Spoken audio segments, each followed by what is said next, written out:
1. Wash the hair. Use warm water and a washcloth to soften the hair on your stomach for a few minutes. This will prepare the hair for easy shaving. You can also take a quick shower instead of just washing your stomach if you prefer. You'll want to shave soon after washing. Wet skin is easier to shave and will result in less cuts. 2. Apply shaving gel.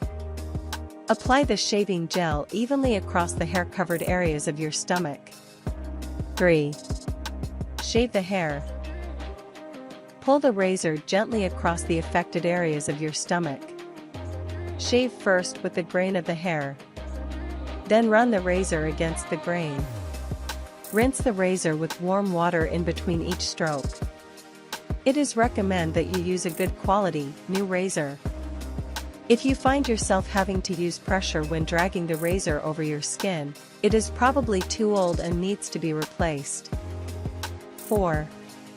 Rinse your stomach. Wash off any remaining shaving gel and loose hair with warm water. Dry your stomach off with a towel and then apply some moisturizing lotion.